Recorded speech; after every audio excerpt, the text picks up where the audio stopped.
পদ্মা সেতু করছে মানলাম, পদ্মা সেতু থেকে আপনি ফ্রিতে যেতে আসতে পারেন? আমার কথার প্রশ্নের উত্তর দিবেন আপনি। পদ্মা সেতুর আপনি কি ফ্রি যাতায়াত করতে পারেন পদ্মা সেতু দিয়ে? না, আপনার টাকা দিয়ে পদ্মা সেতু পার হতে হয়। না ভাই, এটা বিজনেস, এটা আপনাদের বুঝন লাগবো। এটা হচ্ছে একটা বিজনেস। হোয়াটসঅ্যাপ গাইস, আসসালামু আলাইকুম, welcome back to my YouTube channel and Facebook page. Saudi আরবের থেকে কিছু আজকে কথা বলবো শিক্ষা আন্দোলন নিয়ে, ঠিক আছে, কোটা আন্দোলন যেটাই বলেন আপনারা। আজকে কত ছাত্রছাত্রীদেরকে নির্মমভাবে অত্যাচার করছে সাধারণ পুলিশ, এমনকি কিছু মানে ড্রেস পরা কিছু লোক। আপনারা অবশ্যই খবরে দেখতে পারতেছিলেন যে তাদেরকে কিভাবে নির্মমভাবে অত্যাচার করছে আজকে।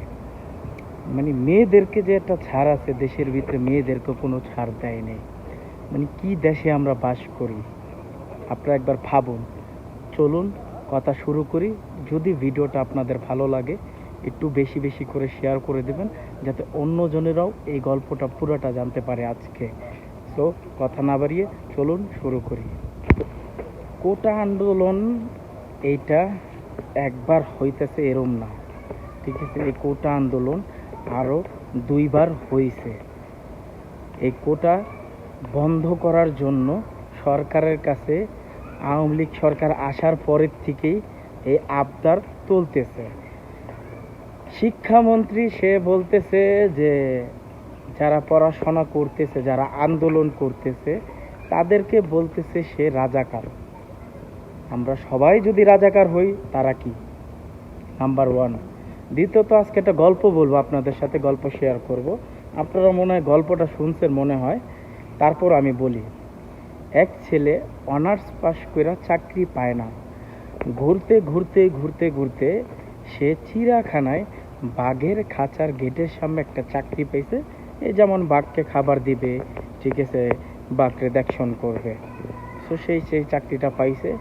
গত 6 মাস ধরে কাজটা করতেছে, কিন্তু 6 মাস পর সেই বাঘটা হঠাৎ মারা গেল। ছেলের তো আফসোস, চাকরি পাচ্ছে না, এত পড়াশোনা করে যাও একটা চাকরি পাইছে, তো সেইটাও হারায় ফেলাইলো তারা। এখন কি করবে? চিড়িয়াখানা কর্তৃপক্ষের কাছে যে আবেদন করছে যে আমার চাকরিটা খুবই দরকার, আপনারা যদি আমার চাকরি রাখতে না করে দেন তাতে আমার অবস্থা খুবই খারাপ হয়ে যাবে। তো চিড়িয়াখানা কর্তৃপক্ষ লোকেরা বলছে তুমি চাকরিটা করতে পারবা, তোমার শর্ত হয়েছে তুমি ভাগের ড্রেস পরে প্রত্যেক দিন পাবলিকদেরকে আনন্দ দিবা। তো ছেলেটা রাজি হয়েছে। এমনকি এইটাও বলছে সাথে চিড়িয়াখানা কর্তৃপক্ষ তাকে 6,000 টাকা দিতেছে স্যালারি, বিনিময়ে আরও 2,000 টাকা বাড়িয়ে দেবে। তা ছেলে রাজি হয়ে গেছে। 1-1.5 মাস কাজ করছে সুন্দরভাবেই। কিন্তু যেই চিড়িয়াখানার যে বাঘের যে খাঁচাটা, বাঘের খাঁচার সাথে হয়েছে সিংহর খাঁচা। তো সিংহের খাঁচার যে আশপাশে যে বেড়াটা দিয়ে রাখে, সে বেড়াটা খুবই দুর্বল। একদিন পিচ্ছি পোলাপাইনদেরকে আনন্দ দিতে যে বেড়া ভাঙ্গা সিংহর খাঁচার ভিতরে যা পড়ে গেছে। তো সিংহ এখন তো ওই তো যে বাঘ, যে ছেলেটা, ওই ছেলেটা বলতেছে আজকে আমার রক্ষা নাই। কিন্তু যেকালে সিংহ আস্তে আস্তে আস্তে আস্তে সামনে আইতেছে, ওর ভিতর হার্টবিট দুপ দুপ দুপ দুপ দুপ করে বেড়ে যাচ্ছে। তো সিংহ আর কানের সামনে আইসা বলে কি, ভাই আমিও আপনার মতো একজন অনার্স পাস। তো এই গল্পটা শুন না, আপনারা কি ভাবলেন আর কি বুঝলেন? মানে পড়াশোনার যে নিম্নতা কই চলে গেছে, পড়াশোনার যে একটা দাম নাই। শিক্ষামন্ত্রী, ঠিক আছে, সে পড়াশোনার এত নিচে নিয়ে গেছে, সে আমাদেরকে যত পাবলিক আছে শিক্ষিত, যারা ভার্সিটির বড় ভাই ছোট ভাইরা আছে, তাদেরকে বলতেছে রাজাকার। মানে কি বলবো আর। আপনারা কালকে সময় টিভির একটা খবর দেখা রাত্রে 8টা বাজে নিউজটা করছিল, আমি ইউটিউবে দেখছি ভিডিওটা। এক ছাত্রর অনার্স সেকেন্ড ইয়ারের মনে হয় পড়া শিক্ষার্থী ছেলে, তো সে কথা বলতেছে যে আমার বাবা একজন মুক্তিযোদ্ধা, আমার বাবা যুদ্ধ করছে, আমার বাবা প্রত্যেক মাসে 20,000 টাকা করে পেনশন পায়। 20,000 টাকা করে পেনশন পায়, যা আলহামদুলিল্লাহ আমরা খুবই ভালো একটা পেনশন পাচ্ছি।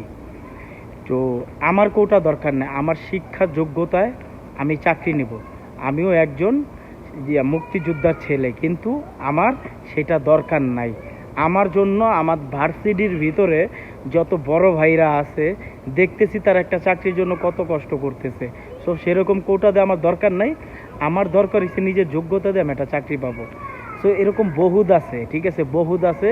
এখন আমার প্রশ্ন হয়েছে এটা, এই যে মনে করেন কৌটা নিয়ে মনে করেন তারা কথা বলে যে কৌটা দিয়া মুক্তিযোদ্ধার ছেলে নাতি পুতি সবাইরে চাকরি দিবে। দরকার কি বাবা? যারা যুদ্ধ করছে, হইতে পারে আমি যুদ্ধ করছি, আমার ক্ষতি হয়েছে, কিংবা আমার একটু সমস্যা হয়েছে, কিংবা যুদ্ধেতে আমার ফ্যামিলির ক্ষতি হয়েছে, আমার ফ্যামিলির জন্য কিছু করতে পারে। ফ্যামিলির ফ্যামিলি মানে এটি তো চলে না। কোটা দেন আপনারা প্রত্যেক ইয়ারে, আপনার যারা যুদ্ধ করছে, যারা এইসব ফ্যামিলির লোক, প্রত্যেক ফ্যামিলিরে আপনি একটা করে কোটা দেন। আর আপনি এটা করে দিতে পারেন প্রত্যেক মাসে 10 থেকে 15 হাজার টাকা পেনশন তারা ফ্যামিলি পাবে। এইটা করতে পারেন। আমাদের সরকার আমাদের জন্য কিচ্ছু করতেছে না, কিচ্ছু না, পাবলিকের জন্য কিচ্ছু করতেছে না। এই কারণে আমি বলতে পারেন এত উন্নত ব্রিজ করছে, আপনার ঢাকা শহরের ভিতরে ট্রেন চালু করছে, কিংবা আপনার কর্ণফুলীর টার্নিং করছে, মানে যাই করছে, এটাই সেটা বিজনেস। যদি আপনারা সুন্দরভাবে আমার কথাটা শুনেন তাহলে বুঝতে পারবেন। পদ্মা সেতু করছে, মানলাম। পদ্মা সেতু থেকে আপনি ফ্রিতে যেতে আসতে পারেন? আমার কথার প্রশ্নের উত্তর দিবেন আপনি। পদ্মা সেতুর আপনি কি ফ্রি যাতায়াত করতে পারেন পদ্মা সেতু দিয়ে? না। আপনার টাকা দিয়ে পদ্মা সেতু পার হতে হয়। আপনি আগে ফেরি দিয়েও পার হয়েছেন টাকা দিয়া, হইতে পারে সেই সময় একটু অ্যাক্সিডেন্ট বেশি হয়েছে, এখন অ্যাক্সিডেন্ট কম হবে, এই তো তফাৎটা এই।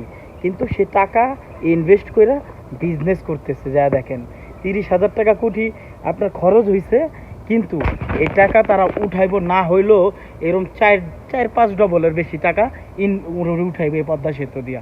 কর্ণফুলের টার্নিং করছে কিংবা যাই করছে, ঠিক আছে, পানির তল দিয়া রাস্তা, এটা সেটা ফ্রিতে যেতে পারবেন না। রেলে যে চালু করছে এটা কি ফ্রিতে? না ভাই, এটা বিজনেস। এটা আপনাদের বুঝন লাগবো। এটা হচ্ছে একটা বিজনেস। আপনার সরকারের টাকা বেশি, সরকারের আমাদের দরকার নাই, সরকারের টাকা বেশি, সে ইনভেস্ট করছে, ইনভেস্ট করার পর সে টাকা উঠাইতেছে ওখান থেকে। যদি এইসব ফ্রি করে দিত পাবলিকের জন্য, তাহলে বলতাম এটা পাবলিকের জন্য করছে। আমার কথা যদি যুক্তি না থাকে আপনারা আমাকে কমেন্টে যা মন চায় তা বললেন, সমস্যা নাই। কিন্তু এটা হচ্ছে একটা বিজনেস, আপনাদের এটা বুঝন লাগবো। আমাদের দরকার নাই পদ্মা সেতু, আমাদের কর্ণফুলী টার্নিং দরকার নাই, আমাদের রেল দরকার নাই, আমরা রিস্কায় চলবো, ঠিক আছে, আমরা নদী নৌকা দেওয়া পার হব, ঠিক আছে। আমরা দরকার পড়লে মনে করেন হাইটটা এক এক জায়গায় যাব। কিন্তু আমাদের পাবলিকের জন্য সরকার এত বছর ধরে গদি সামলায় রাখছে, কিংবা সে ওখানে আছে, তাকে আমরা সম্মান করি, ভালোবাসি, সে থাকুক, সমস্যা নেই। যে থাকুক ওই গদিতে, প্রেসিডেন্টের পথে যেই থাকুক, আঙ্গ কোনো সমস্যা নেই। আমাদের জন্য কি করতেছে আপনারা এটা ভাবেন। সরকারে পাবলিকের জন্য কি করতেছে? আজকে যে শিক্ষিত ছেলে পেলেদেরকে মারলো, ছেলে গোষ্ঠী কেলান আপনারা, এই মেয়েদের গায়ে হাত তুললো, এটা কি ঠিক করছে? সিভিল ড্রেসে আইসা পুলিশে মারছে। এখন আপনি যত টিভি ভিডিওতে দেখবেন সিভিল ড্রেসে। এখন আইলে কেবো তো ওরা তো শিক্ষিতই মারামারি করছে, আমরা তো পুলিশে কোনো লাঠিচার্জ করি নাই, কিংবা আমরা কোনো মেয়ের হাত তুলে মাইরা মাথা ফাটালাইছে, কেউ পাও বাড়ি দা ভেঙ্গা ফালাইছে। এটা পুলিশের কাম ছাড়া আর কারো কাম না। আমি লেখা দিমু, এটা পুলিশের কাজ, ঠিক আছে। সরকার পাবলিকের দিকে তাকায় না, ঠিক আছে। এখন এই কৌটা নিয়ে তারা কি ব্যবসা শুরু করছে সেটা আমি জানি না। কৌটার নামে কি তারা কৌটা বিক্রি করে হইতে পারে না? কয়দিন আগে নিউজ দেখলাম, আপনার ওই যে পরীক্ষার প্রশ্ন ফাঁস করে দিছে টাকার বদলে বিনিময়ে, হইতে পারে না এটা?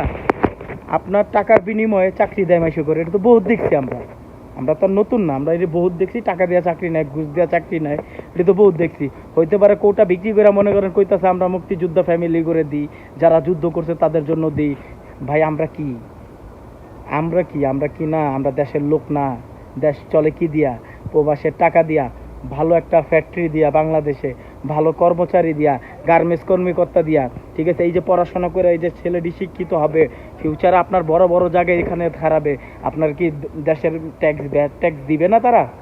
অবশ্যই দিবে। সো তাদেরকে ফোকাস করা উচিত আপনাদের। আমার ভিডিওটা হইতে পারে একটু ভায়োলেন্ট বেশি, ঠিক আছে, কিন্তু সরকারের দোষ আছে, এরম যে না বলতে পারবেন আমাদের সরকারের দোষ নাই, অবশ্যই আছে সরকারের। সরকার যেই থাকুক আমাদের কোনো সমস্যা নেই। পাবলিকের জন্য কি করতেছে এইটা ফোকাস করব আমরা। পাবলিকের জন্য তারা কি করতেছে এটা দেখবো আমরা।